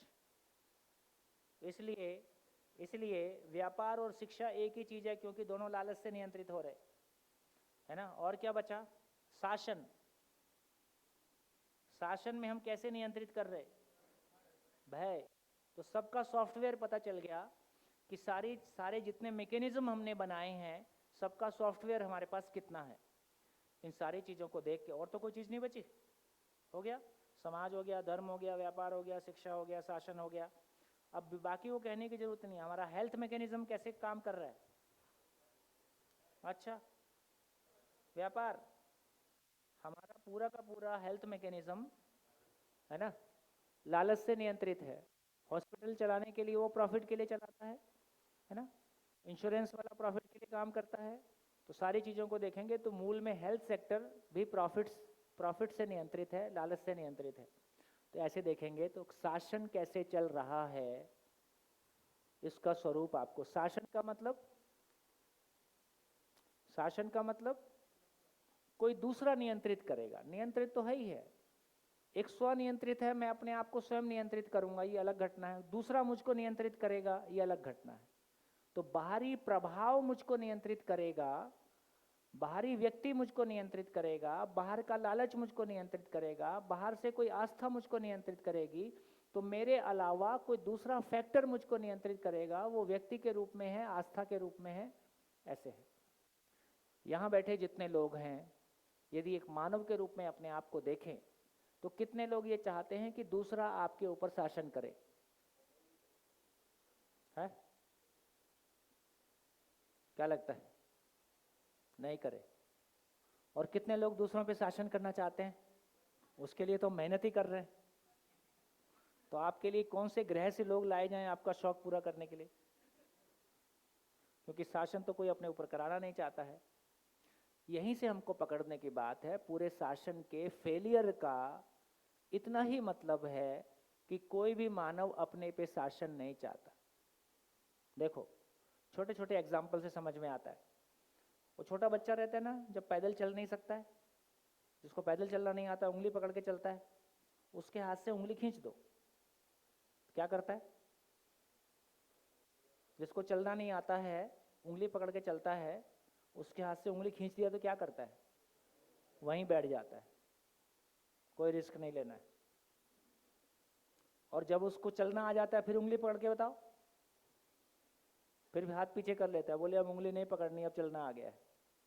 तो जब तक उसको चलना नहीं आया तब तक वो उंगली पकड़ता है, उसके बाद वो उंगली पकड़ता नहीं है। इसका मतलब है किसी उम्र के बाद, कितनी उम्र के बाद? लगभग टीनेज के बाद, टीनेज के दौरान एक बच्चा अपने में नेचुरली ये स्वीकार कर लेता है कि अब मेरे को समझ में आ गया है, अब मेरे को मत बताओ। छोटी उम्र में वो हमारी बात सुनता है, किसी उम्र में आके वो बात सुनना बंद कर देता है, क्योंकि ये नेचुरल है, क्योंकि शरीर जवान हो गया है, अब उसके जीने का समय आ गया है। तो उसके भीतर ये स्वीकृति नेचुरली आना है कि अब मुझको जो मैंने मान लिया है उसको वो समझ मान लेता है और वैसा जीना शुरू करता है। तो इसका मतलब हुआ शासन की स्वीकृति मानव में नहीं है और हमारे पास शासन करने के अलावा कोई तरीका नहीं है। इसलिए आपस में स्ट्रगल घर में बना रहता है, ना? माता पिता बच्चे पे शासन करना चाहते हैं, पति पत्नी को चलाना चाहता है, पति पत्नी को चलाना चाहती है, और सभी उसमें रेजिस्टेंस करते रहते हैं। मैं जो मानता हूँ ये ठीक है, सामने वाले को लगता है मैं जो सोच रहा हूँ वो ठीक है, किसका ठीक है ये पता नहीं। तो सभी एक दूसरे के साथ में स्ट्रगल करते हुए दिखाई देते हैं। इस पूरी चेन में देखेंगे, पिछले सालों में आस्था, भय प्रलोभन आस्था कमजोर हुआ है कि पावरफुल हुआ है? क्यों कमजोर हो गया? क्योंकि आधुनिक शिक्षा की वजह से तर्क आया, तर्क आने से आस्था कमजोर पड़ी, और भय से लालच ज्यादा पावरफुल है, लालच से आस्था ज्यादा पावरफुल है। स्वीकृति दी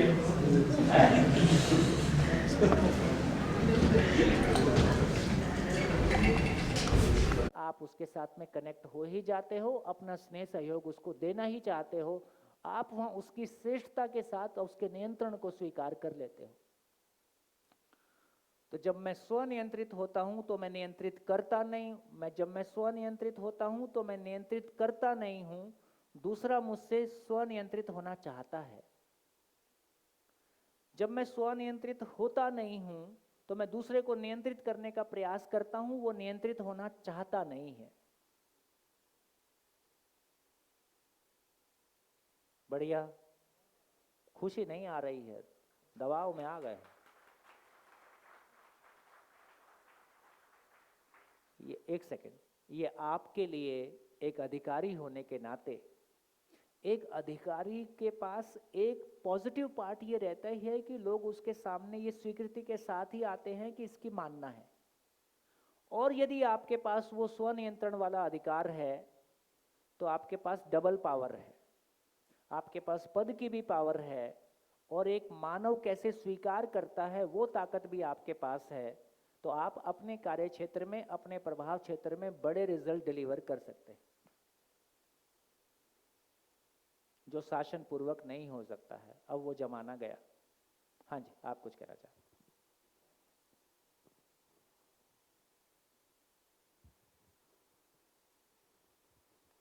भैया आपने जो निश्चित आचरण की बात कही और नियंत्रण की बात की, तो निश्चित का अर्थ बंधा होना भी तो हो सकता है। हैं भैया? निश्चित का अर्थ बंधा होना नहीं नहीं के नहीं, अर्थ वैसा में अर्थ है नहीं, या सहजता के अर्थ में है? सहजता के अर्थ। ठीक है, क्योंकि मनुष्य तो असीम संभावनाएं लिए हुए हैं, बिल्कुल ठीक। तो उसका आचरण निश्चित नहीं हो सकता। निश्चित का मतलब मैकेनिकल नहीं है। निश्चित का मतलब है कि हमेशा वो मेरे लिए सुखदाई है, वो सभी के लिए सुखदाई है, वो प्रकृति के नियम के अनुरूप है, वो सभी को स्वीकार है, मुझको भी स्वीकार है। वो बेसिकली खुशहाली है, वो कोई आनंद है, वो कोई खुशी है। ऐसा भी हो सकता है कि किसी मनुष्य की जो चेतना है वो बहुत उदात्त होती है, जैसा समाज में बहुत अपलिफ्टेड है, तो वो दूसरों के साथ उतनी कनेक्टिविटी वही चेतना की बात, उसकी उसी चेतना की बात। नियंत्रण भी उसी अर्थ में है, स्वनियंत्रण मीन्स स्वभाव। तो आप जैसे किसी व्यक्ति के प्रति हमारे को सम्मान हो जाता है कि ये बढ़िया सोचता है, हम खुद ही पूछते हैं यार मेरे को इस मामले में क्या करना चाहिए। और हम अपने परिवार में जोर जोर से बता रहे हैं, सामने वाला तो मत बताओ। हम बता रहे हैं, दूसरा सुनना नहीं चाहता है, एक स्थिति। दूसरा कि हम कुछ कह नहीं रहे हैं, वो आके पूछता है कि मेरे को इस बारे में क्या करना है। कौन सी सफल होगी? जब पूछता है तब सफल होगी, हमारे बताने से सफल नहीं होगी। भैया एक और सवाल था मेरा कि जैसे बड़े पेरेंट्स होते हैं, बड़ी उम्र के लोग होते हैं, तो उन्हें समझाना, मतलब समझाना भी एक वासना हो सकता है, लस्ट हो सकता है, लेकिन एक भावना होती है हमारी कि भाई हमारे पेरेंट हैं, मेरे माता पिता हैं, इन्होंने मुझे जन्म दिया है, तो इनको मैं कुछ, अगर मुझे कुछ समझ में आया तो मैंने बताऊं, समझाऊं, ऐसी भावना होती है मानव की। तो वो समझने को तैयार नहीं होते चीज़ों को, वो अपने ही ढंग से चलते हैं, तो दुख होता है। यहाँ स्वीकृति नहीं ला पाते हम, भीतर ही भीतर रहता है कि नहीं अब इनकी उम्र बस जाने की है। तो उसका इतने नियम यही बड़े हो है, गए। 60 के ऊपर के लोगों को कुछ नहीं समझाना है, केवल उनकी सेवा करनी। Thank you. बढ़िया। क्या निष्कर्ष निकला? लिख डालिए क्या निष्कर्ष आया। आज दिन भर की चर्चा मैं सोचता हूँ कि यहाँ पे लाके हमने पूरी की। आप शासन के एक व्यवस्था के अंग के रूप में तैयार हो रहे हो। यहाँ से निकल के आपको अपने प्रभाव क्षेत्र में अपनी जिम्मेदारी को डिलीवर करना है। एक मानव के रूप में मेरी स्थिति क्या है, परिवार में और मेरी जिम्मेदारियों में मैं कैसे परफॉर्म करूँगा, क्या उसके लिए कोई व्यावहारिक रास्ता हमको दिखाई देता है। ऐसा सोच के मैंने कुछ कहने की कोशिश की है। हाँ जी भैया, एक और सवाल था कि जो छोटे बच्चे होते हैं जिनके साथ हम डील करते हैं, कभी कभी ऐसा पाते हैं हम कि मेरे परिवार में भी कुछ बच्चे हैं, वो बहुत अपने आप को बंधा हुआ, मतलब बंधा हुआ ही कहूँगा, क्योंकि समाधान तो नहीं है उनके पास, लेकिन वो कहते हैं नहीं यही सही है और ऐसा ही होगा और हम ये नहीं सुनने वाले, जबकि बच्चे बहुत छोटे हैं, 10-11 साल के, 12 साल के बच्चे छोटे नहीं हैं, शरीर छोटा है, वो जो अंदर है वो तो बड़ा हो गया है और हम शरीर को ही देख रहे होते हैं। कई सारी चीज़ें हैं जो हमारी समाज की मतलब हमारी मूल्य हैं, हमारी वैल्यूज़ हैं, उनको भी वो नकार रहे हैं। तो ऐसी स्थिति में क्योंकि मूल्य हैं कि नहीं है अभी ये हमको भी पता नहीं है। हम उपदेश के रूप, मैंने कहा ना, तर्क आ गया, तर्क आते ही उपदेश चला गया। ये करो ये ना करो, चाहिए की भाषा, धर्म की भाषा, समाज की भाषा सब चली गई। और अगर ये सारी भाषा बच्चे की हो तो, मतलब बच्चा अगर इस भाषा में बात करे, मान्यता की बात भाषा में, और मतलब एक क्या कहेंगे उसे, बंधा होने की भाषा में, कि नहीं ऐसा ही है, बस ये ऐसा ठीक है, उसने कुछ पढ़ लिया है, उसने कुछ मान लिया। हाँ, वो मतलब ओवर स्मार्टनेस, वो उसकी कंडीशनिंग हो सकती है। ओवर स्मार्ट, 10-12 साल के बच्चे ओवर स्मार्ट हो सकते हैं। ओवर स्मार्ट तो देखो क्या कहें, यही कहें कि हमारे व्यवहार का आईना है। जो उनकी जरूरत थी वो हम उनको नहीं दे पाए। आप सुबह से नहीं थे मेरे ख्याल से। हाँ, मैं सुबह से नहीं था। हाँ, आप बाद में आए हैं। तो यदि सुबह की चर्चा जितनी हमने की है उसका मतलब इतना ही है कि बच्चा तो माँ के गर्भ से ना ओवर स्मार्ट होके आया है, ना अंडर स्मार्ट होके आया है। वो तो जिज्ञासु होके आया है ना, न्याय का याचक होके आया है, सत्यवक्ता होके आया है, ठीक से जीना चाहता है। अब बाकी जो कुछ है हमारा आपका किया धरा है, भुगतो। मैं 2 लाइन और लिख देता हूँ जब बात पूरी हो गई है। इसका मतलब है कि मानव वो है जो मन से संचालित है ना। तो जिसके पास यदि मन से संचालित है तो जिसके पास मंत्र है वही सफल हो सकता है। मंत्र मतलब जो मन को तार दे उसका नाम मंत्र है। तो बेसिकली मंत्र का नाम समाधान है। समाधान ही मंत्र है, वही हमारे मन को तारता है। जिसके पास मंत्र है वही मंत्री है और वही उसके भीतर ही मंत्रालय है और वहीं से वो एग्जीक्यूशन करता है। यहाँ से फिर हम शासन की बात करते हैं, यहाँ तक शासन हो गया, यहाँ से प्रशासन शुरू होता है और अंतिम आदमी तक पहुँचने की हम बात करते हैं। हमारे घर में भी तो एक मंत्रालय चल रहा है। तो मंत्री क्यों असफल है और मंत्रालय क्यों असफल है और क्यों हम अपने बच्चों तक, अंतिम आदमी तक नहीं पहुंच पा रहे हैं? क्योंकि मंत्र नहीं है, समाधान नहीं है। हम शासन को व्यवस्था मानते हैं, जिंदा रहने को जीना मानते हैं, सुविधा को सुख मानते हैं। हमारे सारे एड्रेस, सामान से सम्मान की तलाश है, सुविधा से सुख की तलाश है। सारे एड्रेस ही गलत हैं, उसके बाद भी हंस लेते हैं, क्या बुरा है? जिंदगी का कोई एड्रेस हमारे पास नहीं है। तो मंत्र हमारे पास नहीं है, इसलिए हमारा मंत्री होना असफल, हमारा मंत्रालय असफल, हमारा आखिरी आदमी तक कभी नहीं पहुंचेंगे। आदमी की समझ नहीं होगी तो आदमी तक नहीं पहुंचेंगे। इस बीच में सारा रोना गाना है। बढ़िया। क्या निष्कर्ष निकला दिन भर का? अपने जहन में या अपनी कॉपी में 2 मिनट में लिख डालिए, क्या निष्कर्ष निकला दिन भर की चर्चा का? क्या निष्कर्ष निकला? जब जन्म लेता है तब वो उसके नेचर से ही न्यायप्रिय होता है, सत्यवादी होता है और जिज्ञासु प्रवृत्ति का होता है। लेकिन जैसे जैसे वो बड़ा होता है उसके व्यवहार में कई प्रकार के पूर्वाग्रह आ जाते हैं, उसके व्यवहार में कई प्रकार के विकार आ जाते हैं। तो उसके लिए एक हद तक परिवार और समाज जिम्मेदार होता है।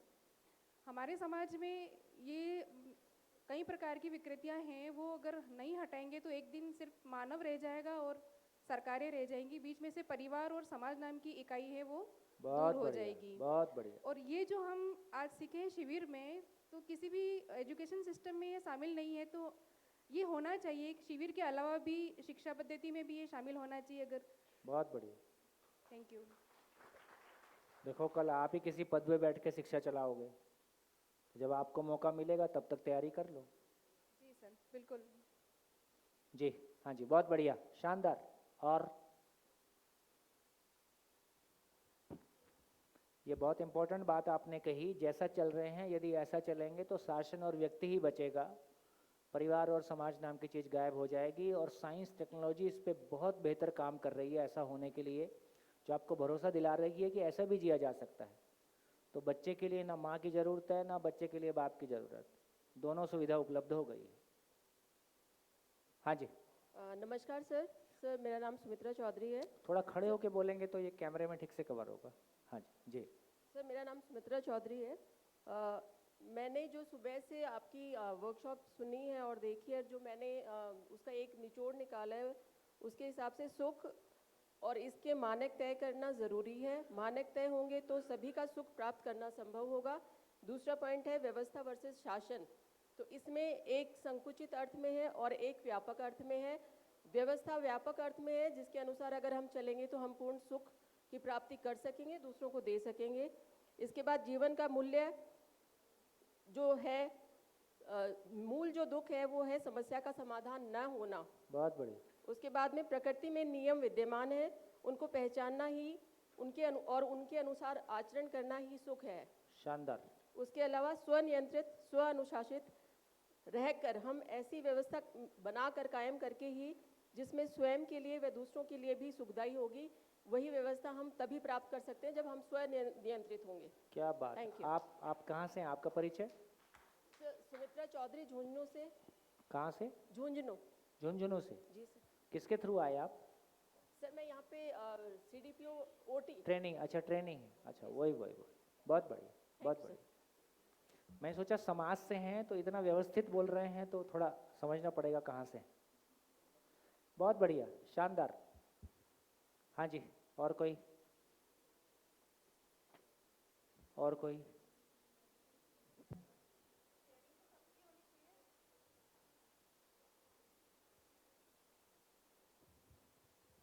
नमस्ते भैया।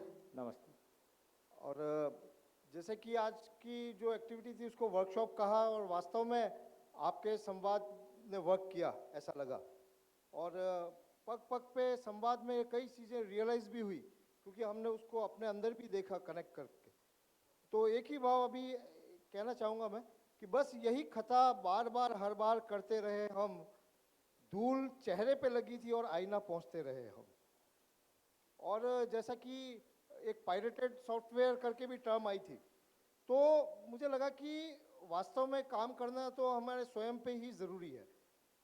तो वो एक ऑटो करेक्शन सॉफ्टवेयर अगर हम समझ पाए तो शायद ही सामने वाला अपने आप सुधरेगा, उसकी जिम्मेदारी नहीं लेके हम अगर अपने में सुधार करते रहे तो क्वांटम मैकेनिज्म जरूर काम करेगा और धीरे धीरे व्यवस्थाएं बनती जाएगी। और यूनिवर्सल व्यवस्था के अनुरूप अपने आचरण में अनुकूलता लाने का प्रयास तो करना ही होगा, तभी जीवन में व्यवस्था आएगी। बहुत बढ़िया, बहुत ही बढ़िया। हाँ जी, पीछे एक माइक। देखिए, जब तक पीछे माइक जाता है, अभी तक तो टेक्नोलॉजी ऐसी है जो हमको बाहर से नियंत्रित कर रही है, चाहे वो यूट्यूब है, चाहे वो तमाम और चीज़ें हैं, है ना। अभी फाइनली बायोनिक, है ना, वो बायोनिक मतलब बायो और जो टेक्निक है, तो आपके अंदर चिप लगा देंगे, अब वो चिप ही आपको नियंत्रित करेगी। तो यदि उस आर्टिफिशियल इंटेलिजेंस जिस लेवल पे जा रहा है, यदि हम मानव समझदार नहीं हुए तो मशीन की तरह ही चलाए जाएंगे। हाँ, मेरा जो ये बात आज उतनी प्रासंगिक नहीं लग रही है, लेकिन हो सकता है अगले 20 साल में ये बहुत प्रासंगिक लगेगी। हाँ जी। सर मैंने इस जो पूरे वर्कशॉप में थोड़ा बहुत समझा, थोड़ा सा आपका परिचय भी देते जाइए, थोड़ा माइक ऊपर कर मेरा लीजिए। नाम मंजू शर्मा है, मैं एजुकेशन सेक्टर से थी इससे ऐसे पहले। माइक, हाँ। मुझे ये लगा है कि जो मटेरियलिस्टिक सोच है हमारी, वो हम पे बहुत ज़्यादा हावी हो चुकी है। हम मतलब अपने तर्क और विश्वास को कहीं ना कहीं हमें जो है उस पर वर्क करने की ज़रूरत है। एंड दूसरा चीज़ कि हम जैसे सामाजिक, भावनात्मक और एथिकल एस्पेक्ट्स पे अपने जो एजुकेशन सिस्टम है उस पे, चाहे वो फैमिली में सिस्टम्स हैं हमारे, उन सब पे वर्क करने की ज़रूरत है। और we should be role models for a younger generation and a better understanding of ourselves and of our emotional and mental states would make us better persons. बढ़िया। Thank you. जी, धन्यवाद। हाँ जी, बढ़िया। और कोई? और कुछ बोलो भाई, कैसा रहा? मैंने आपको परेशान तो नहीं किया? हाँ जी, पीछे एक माइक देंगे।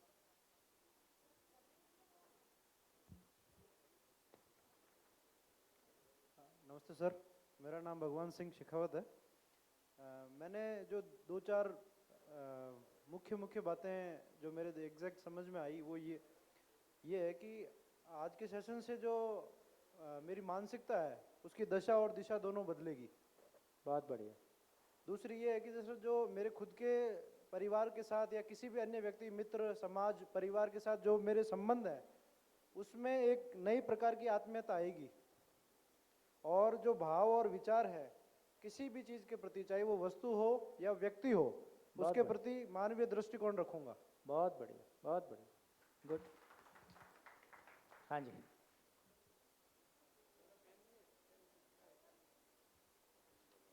तो ज्योति बहन, कमान आपको हैंड ओवर करते हैं।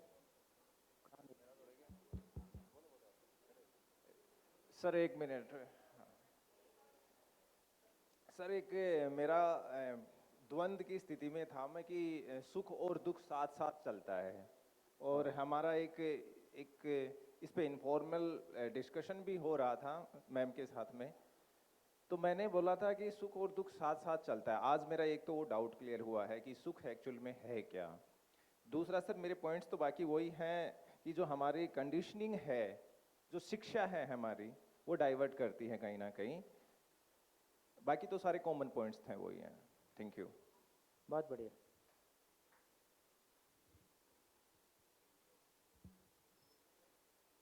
नमस्ते सर, मेरा नाम भुवनेश शर्मा है। और सर मुझे जो समझ आया, मुझे एक तो क्लैरिफिकेशन हुआ कि जो एग्जिस्टेंस है वही को एग्जिस्टेंस है, और वो भी नेचर के साथ जो हमारा को एग्जिस्टेंस है वो एज पर नेचुरल लॉज होना चाहिए, वो है सर। तो दूसरा ये है कि happiness is a state of mind. तीसरा जो भी हम कुछ करते हैं वो अपनी खुद की हैप्पीनेस के लिए करते हैं, और ऐसा वो होना चाहिए कि वो सबके लिए भी जो है वो सुखदायी हो। चौथा सर ये समझ में आया कि logic is a precondition to trust. अगर विश्वास के लिए प्री कंडीशन है तो वो लॉजिक है। और पांचवी चीज़ ये समझ आई कि जो प्रॉब्लम्स हैं उनके ऊपर न फोकस करते हुए हमें सॉल्यूशंस के ऊपर फोकस करना चाहिए सर। बहुत बढ़िया। Thank you sir.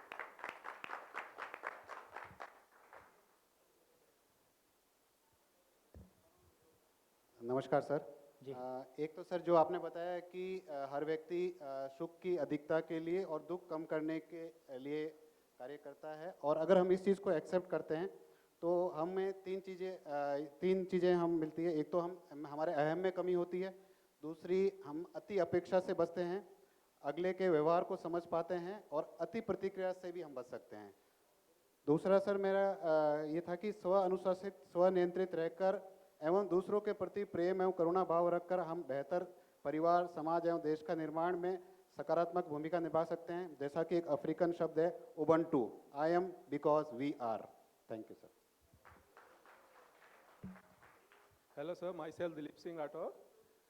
सर मुझे ऐसा लगता है कि सर जो मानव की प्रकृति है, मानव अगर इम्प्रैक्टिकल से प्रैक्टिकल अप्रोच की तरफ बढ़े कि प्रैक्टिकल क्या चीज़ सही है, मैं जो काम नहीं कर सकता, मेरे लिए जो दुख है, यानी उस काम को करने में जो मैं दुख सहूँगा, वो सामने वाले के लिए भी वो कितना प्रैक्टिकल है, यानी उसको कितनी तकलीफ होगी। अगर ये मेरी चेतना में आ जाता है तो काफ़ी चीज़ें सॉल्व हो सकती है।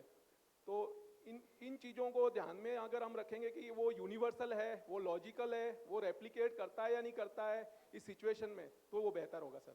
Thank you. बढ़िया। हाँ जी।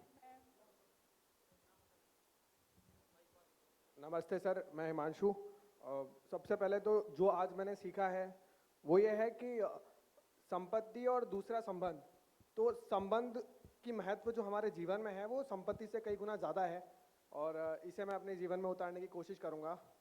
और एक छोटा सा प्रश्न अभी मेरे जीवन में, अभी तक आपने बताया सुख क्या है, स्थायी है, और ये भी बताया कि जो अपनी स्वेच्छा से किया गया है वो है, पर कैसे मिले ये आपने नहीं बताया। 7 दिन 25 क्या 28 मई। हेलो 28 मई 28 मई से 7 दिन का शिविर राजस्थान में है। हाँ हाँ, कहाँ होगा वो ज्योति बहन से पूछ लेंगे। तो तब तक मैं इंतज़ार करूँगा आपके। तब तक इंतजार करेंगे, तब तक YouTube में घुस सकते हैं। धन्यवाद सर, धन्यवाद।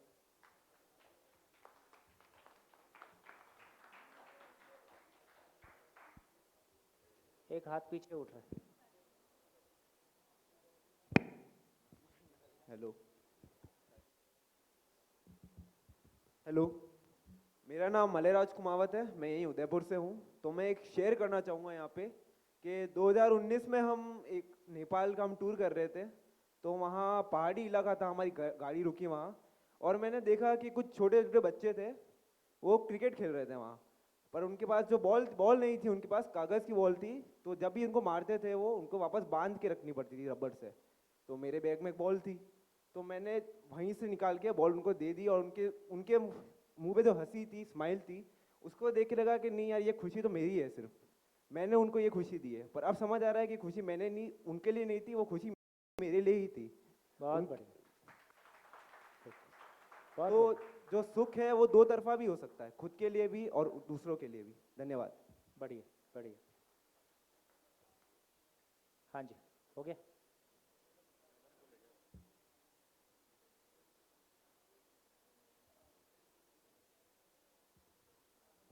ओके, ठीक है। सर, जब मैं यहाँ के लिए आ रहा था, वैसे मैं यहाँ के लिए प्रिपेयर नहीं था, तो विजय भाई ने काफ़ी ज़ोर दिया कि यहाँ आए और काफ़ी सीखने को मिलेगा। और मैं काफ़ी परेशान आदमी रहा हूँ बीते 2-1 सालों में जो कोविड का बीता है। आप यहाँ एकेडमी के नहीं हैं? नहीं, यहाँ से नहीं हूँ, मैं समाज बाहर से ही हूँ।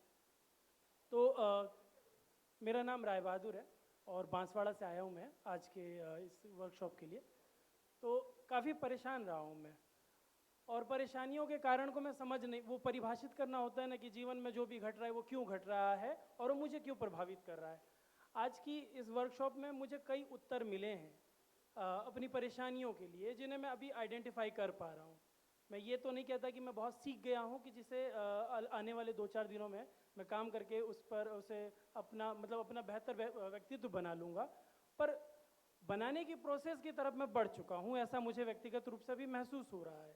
क्योंकि समस्या कहाँ थी वो समझ नहीं पा रहा था, तो घटनाओं को समाधान के रूप में देखना और अपनी मनोदशा को नियंत्रित कर पाना, ये दोनों मेरे लिए बड़ा चैलेंजिंग था, जो मैं कर नहीं पाता था। आपने एक हिस्सा जिक्र किया था अपनी कार्यशाला के दौरान, अपनी बात में से शामिल किया था कि व्यक्ति का व्यवहार हमें कैसे प्रभावित करता है। हम पहले से ही उसके व्यवहार के आधार पर कैसे एक अजम्पशन बना लेते हैं कि वो बड़ा आदमी हो गया है या पावर पोजीशन में है या उसके जीवन में अभी कुछ परिवर्तन आ रहा है, इस वजह से वो मुझे छोटा देख रहा है। और वो अजम्पशंस बेमतलब में नकारात्मक रूप से लगातार दिमाग में बसते रहते हैं, परेशान करते हैं, और मैं उससे गुजरा हूँ। अभी मुझे समझ में आ रहा है कि मेरी पर्सनालिटी में कहाँ प्रॉब्लम है। बहुत बढ़िया। संवाद कितना ज़रूरी है इस समस्या से दूर होने के लिए। बेमतलब में अपनी नींद को ज़ाया करने से बचा जा सकता है जब आपको कोई चीज़ परेशान कर रही है, और आप सामने वाले से थोड़ी हिम्मत करके, जो आत्मविश्वास की कमी की आप बात कह रहे थे, वो मुझे महसूस हो रहा है। वैसे तो मैं काफ़ी अपने आप को आत्मविश्वासी महसूस करता हूँ कि मैं बहुत कॉन्फिडेंट हूँ किसी भी बात को करने और कहीं भी अपनी बात को कहने के लिए। और जब दो व्यक्तियों के बीच का मसला आता है तो पता नहीं क्यों वो आत्मविश्वास थोड़ा कम सा हो जाता है, शायद अहम हावी हो जाता है अपनी बात को कहने के लिए, संवाद शुरू करने के लिए।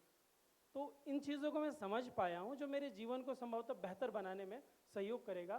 तो इस वर्कशॉप में बुलाने के लिए विजय भाई का बहुत बहुत धन्यवाद, और आपका बहुत बहुत धन्यवाद कि आपने बहुत शानदार और सार्थक सारगर्भित एक संवाद किया है। बढ़िया।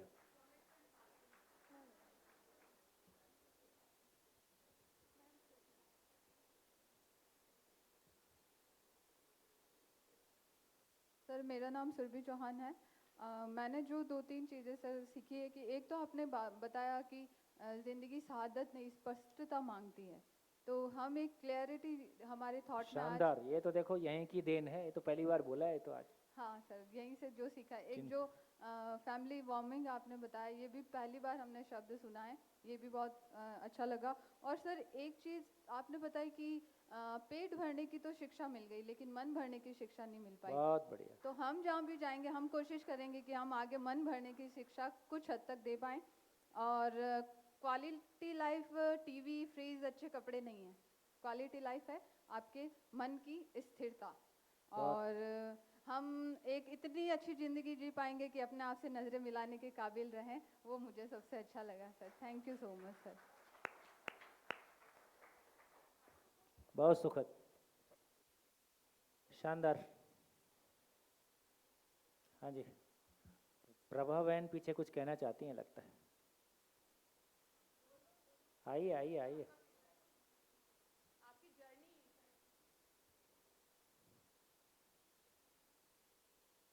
तुम जाओ, तुम्हारी इतने साल की ज़िंदगी एक तरफ, 7 साल की ज़िंदगी एक तरफ।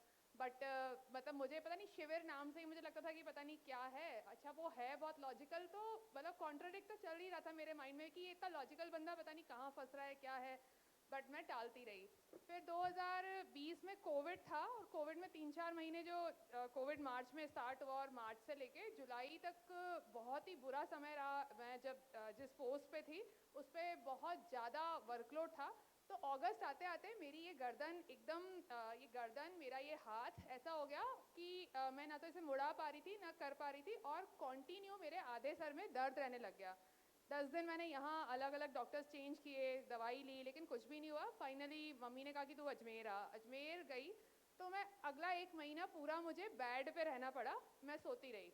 तो उसको मैंने उस टाइम, इसने मुझे यूट्यूब पे ये लिंक्स भेज रखे थे, तो पूरी वर्कशॉप 7 दिन की वो मैंने सुन ली, मैं कान पे लगा के सुनती थी। तो सोम भैया ही बोलते हैं अपने उसमें, कहाँ गए भैया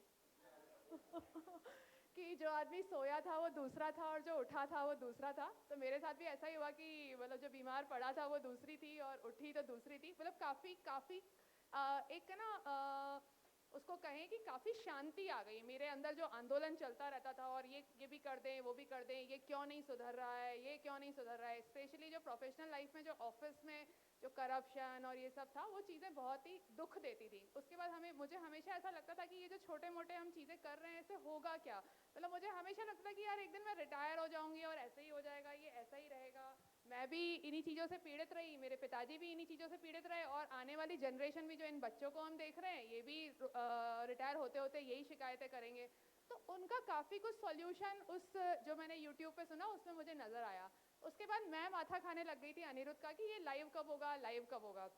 तो क्योंकि वो कोविड चल रहा था और लाइव संभव ही नहीं था, फिर दिसंबर 2020 में ये लाइव हुआ। और भैया को पता नहीं याद है कि नहीं है, बट उस शिविर में सबसे ज़्यादा प्रश्न मैंने पूछे हैं और मैंने बहुत तंग किया, स्पेशली इस क्वेश्चन पे, संवेदनशीलता और संज्ञानशीलता पे, क्योंकि मैं खुद बहुत संवेदनशील थी और मुझे लगता था कि संवेदनशीलता ही अल्टीमेट गोल है मानव का, मदद करना ही अल्टीमेट गोल है। लेकिन जब मैं पूरे कैनवास में चीज़ों को देख पाई तो मुझे पता चला कि नहीं, बेसिक काम तो ये सारी संवेदनशीलता दिखाने की जरूरत ही इसलिए पड़ती है कि कोई कुछ गड़बड़ कर रहा है और उसको हम ठीक कर रहे हैं। जबकि आप पूरे कैनवास में चीज़ों को देखो तो सारा पूरे कैनवास को समझ के अगर आप शिक्षा पे ही काम करो, मानसिकता पे ही काम करो, तो गड़बड़ियाँ ही नहीं होंगी कि हम उसको ठीक करें। तो ये जो बहुत बड़ी क्लैरिटी आई, उसके बाद फिर यात्रा चली पड़ी। शिविर में ऐसा होता है कि आप आज जितना आपको भी आज लगा होगा कि आपने कितना % सुना, ऐसे ही 7 डेज में भी आप पूरा 30-40% से ज़्यादा सुन नहीं पाते हो। तो फिर आके फिर से सुन रहे हैं, फिर से उसको आपस में हम सब लोग जो थे आपस में बात करते रहते थे, जूम मीटिंग, कॉन्फ्रेंस कॉल, और उसको डाइजेस्ट करते रहते थे। तो पूरा 2020 जुलाई अगस्त तक आते आते मुझे ये क्लियर हो गया कि भाई काम तो एजुकेशन पे ही करना है। तो फिर मैं बहुत ही ज़्यादा छटपटाने लग गई कि अब फील्ड में तो काम नहीं कर सकते हैं।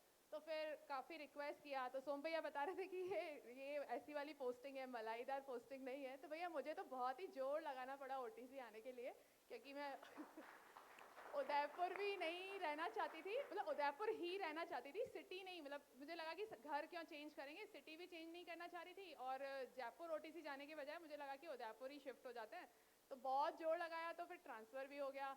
और अब कंप्लीटली कोशिश कर रही हूँ कि इसको समझने, मतलब ये जो सारे प्रस्ताव हैं इसको कैसे हम हमारी एप्लीकेशन में ले आएँ। कुछ कोशिश भी हुई है, कभी गलती भी हो जाती है, कभी ले भी आई हूँ, लेकिन एक फ्लो ऑफ हैप्पीनेस बहता रहता है। क्योंकि जब आप गलत भी कर रहे होते हो तो आपके तुरंत आपके माइंड में, आपके ध्यान में आ जाता है कि ये मैंने गलत किया, तो एटलीस्ट आप फ्यूचर के लिए सेफ होते हो कि हाँ, फ्यूचर में तो ऐसी गलती फिर से नहीं होगी।